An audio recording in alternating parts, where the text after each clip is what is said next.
Welcome back to a brand new video, and we're talking about the Lexington, Kentucky's Friday Night SmackDown episode of Friday Night SmackDown. I don't know why I said that, but it was in Lexington, Kentucky, like I said before. But before we do, drop a big thumbs up, hit the subscribe button if you are new to this channel, because it will help the channel out anyway. Also, I'm on the road to 500 subscribers, so I really appreciate that. Anyway, let's have I don't even know what's happening. I forget my intro. Anyway, let's hop into today's video. Okay. John Cena walks out on tonight's Friday Night SmackDown. He starts talking and says, "No one is comparable to me. It's because I'm smarter than all of you. I'm 1,000 steps ahead of you. I used CM Punk's rebellious nature and backed him in the corner. And if he wants my championship, he has to admit he's a hypocrite." Obviously playing into how CM Punk said he would never go to Saudi Arabia because it's like blood money or something about money like that. And Cody Rhodes comes out the whoa, and he says, "You're right. You are smarter than all of us. You're a genius. Right about everything you've done since you've been back. But where does that leave me? And where does that leave me in your story? Because I pinned you on Money in the Bank when you were looking at Lights Up." And by the way, I just have to throw this in here. Why does Cody have to go through the King of the Ring tournament? Think about this. The last time the Undisputed Champion was pinned at Money in the Bank, which was Cody Rhodes last year, the person that pinned him was Solo Sikoa, and he got automatically championship match at SummerSlam.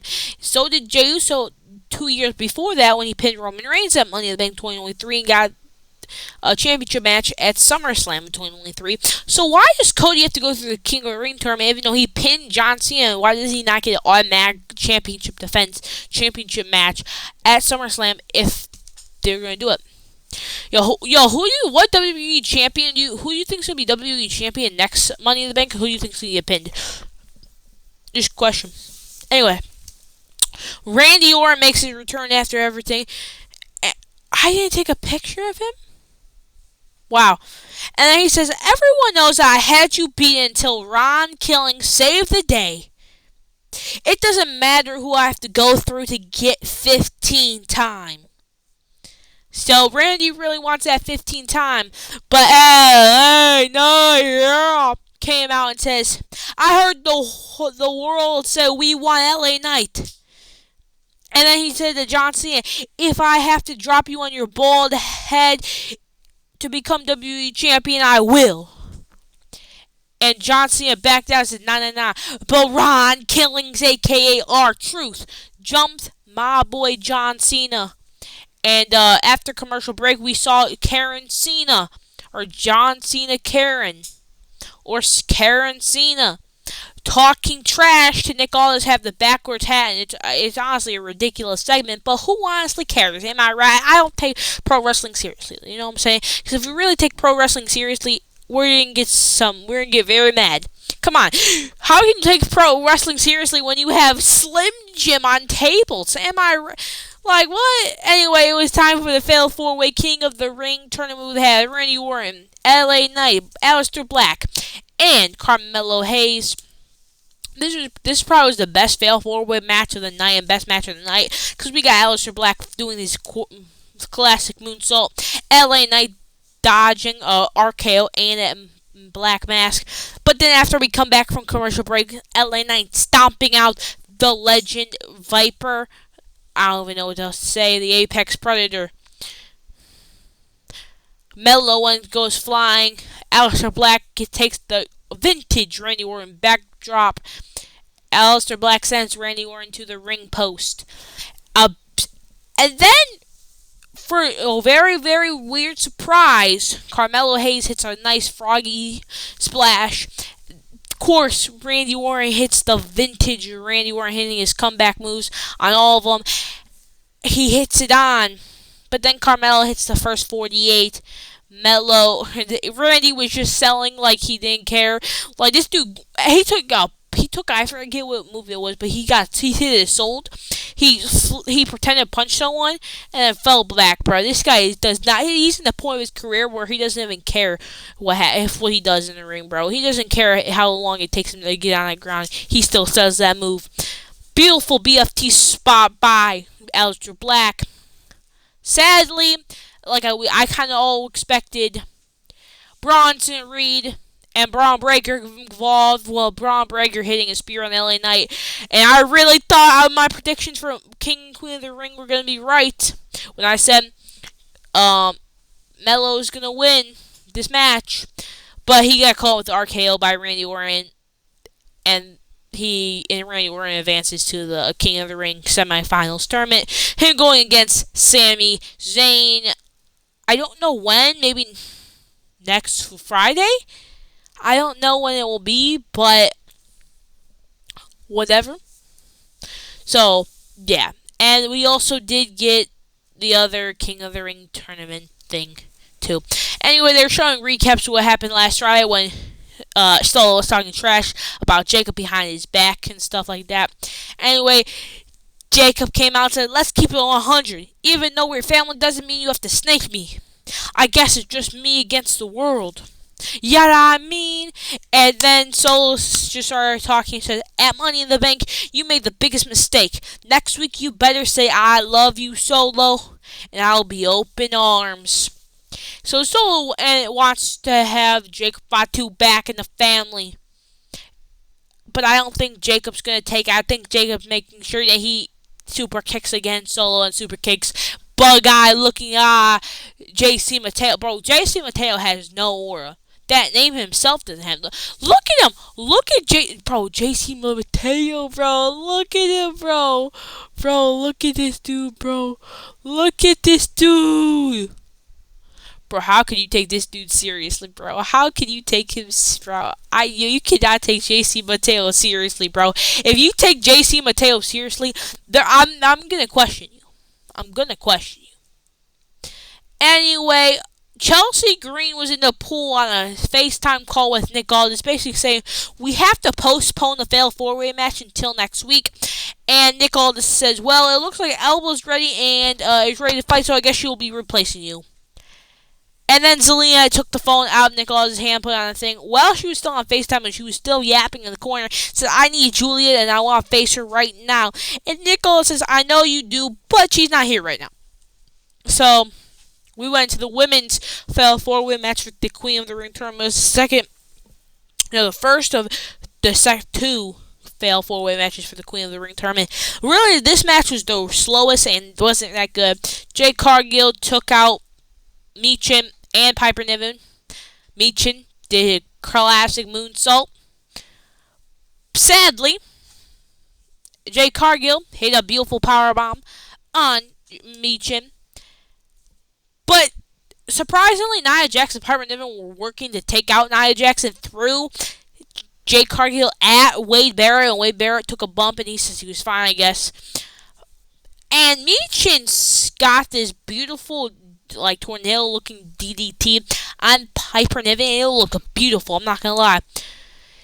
And Meechin tried to go up against Nia Jax, but didn't really work out because she tried to eat the feet, but didn't really work out. Anyway, Nia got Meechin in the corner, hit the Annihilator. Then Piper and Nia somehow were fighting.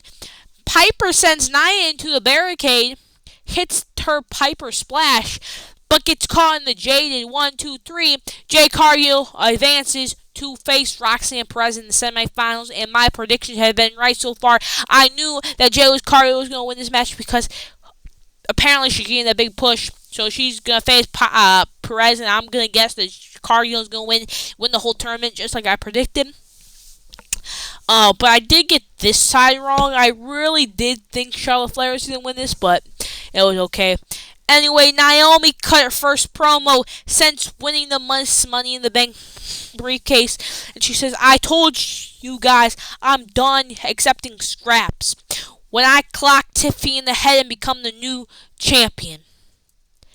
And Tiffany Stratton comes out and basically says, you're talking a big game. Why don't you do it right now? Or you're just going to be the same old Naomi talking with your big mouth, but not actually doing anything. And Naomi says, and does this like this crazy laugh, like she's literally a psycho. Like, did you see that one video where she had like tape, what, like a pocket knife, like she had like all this like caution tape and stuff, like she's like a psycho. I like this character in Naomi. I don't know why, but it's insane and I love it. Keep doing what you're doing, Naomi. You're doing great. Also, the Money in the Bank briefcase just fits her so well. I'm not gonna lie. Anyway, she said, "I'm gonna cash in when you least expect it." And TikTok, your time is up. And she leaves the room or the ring. But for some reason, Nia Jax attacks Tiffany. But Tiffany kind of got the upper hand, hits a drop kick. But it didn't really work out. She got hit with an annihilator. And when Naomi was trying to go cash in, Nia said, no, no, no, no, no, no, no. Like, what? Nia did the same thing to Tiffany. Now she's doing it to Naomi. Why doesn't she want people cashing in on her, Tiffany Stratton? Like, it's so dumb. What was the point? Though I do hope Naomi keeps it until maybe a little bit after Evolution so she can cash in. And then we can have the big triple threat Bianca, Jade, and Naomi at SummerSlam. I don't know. Or Jade and Naomi at SummerSlam for the title. I don't know. Just give Naomi a championship run. Anyway, we had the Y6 in action tonight going against Motor City Machine Gun, aka Raging Piss. This was an okay match. I mean, Y6 did their classic leg drop. They were okay. I mean, I wouldn't give this match a good anything. It was a solid match. I mean, they did their classic moves like the facial. And then the finish off the match, Dexter Lumis gave a big leg drop from the top and pinned up for the 1-2-3. Y6 won. What do you expect? And the whole tag team division is scared. So yeah. But John Cena comes out to Big Jim and says, "Where is R-Truth?" Big Jim says, "I don't know." He says, "Where's Ron Killings?" "I don't know." "Well, tell him I'm going to meet him in the ring tonight." And he comes out and says, "Shut up, shut up. There's levels of disrespect I can accept, but for once, I can't accept what R-Truth, Ron Killings have done." And the crowd chant, "We want truth." And he says, "Well, for once I can agree with you guys. Get him out here." And CM Punk comes out. He says, "Is it good to be in Lexington, Kentucky on a Friday night or what?" And Punk says, "You're tired of being disrespected? These people are tired of being disrespected.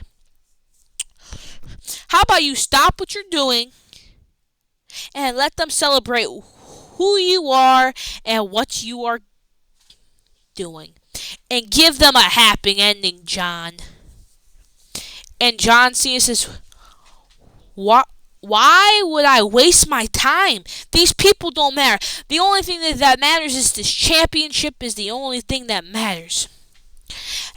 And CM Punk says, "Well, let you know that CM Punk gave you a way out, but doesn't matter. Let the disrespect hit. When you tell a strong man a lie, they're offended. You can't beat me, cause when I'm at my best, you never could. When you walk into an arena like a toddler like that struck out at a T-ball game, and walking out with the championship after you're done, what are you, copying me? I already did that. And you said I'm a hypocrite because I'm going to follow you around. I will follow you to Mars to take that championship and beat your butt." And basically telling Cena he will follow him any place, anywhere, if it's Mars, Jupiter, Saturn,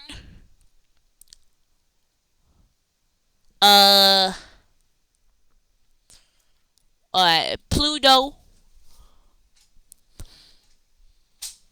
a different galaxy. It doesn't really matter. Saudi Arabia, I will follow you there anywhere. Then Punk walks out. Ron Killings jumps, saw John Cena again. He puts him in the STF and makes him tap out, but security got onto him. And by the way, Ron Killings with that hair looks ridiculous. I forget what hair this was, but I honestly just took the picture for the ring attire. That was a nice ring attire, by the way, Charlotte. Also, Alexa interrupted Charlotte's thing. So yeah, I mean, by the way, this hair does not. I don't like this hairstyle. I don't know. I think you messed up, Truth. Anyway, this was just to make sure that we make sure that Ryan will be Ryan Killings and John Cena next week for the Undisputed Championship. Anyway, this was the much better women's fatal 4-way. I'm gonna say that much better, because there's a little bit more story to it and stuff. It wasn't as slow as the last one. But Charlotte sent Alexa into who invited Candice. Bro, can they just get rid of these suits, bro? Just wrestle in your own ring attire, bro. It's not that serious. Whatever. Alba hits Charlotte. Of course, we have a nice Alexa Bliss crossbody, beautiful suplex.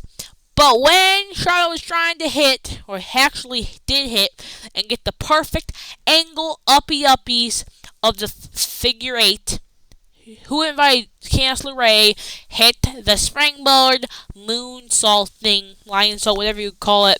Alba hit Charlotte with this face breaker thing, but Alba gets hit with a twisted bliss.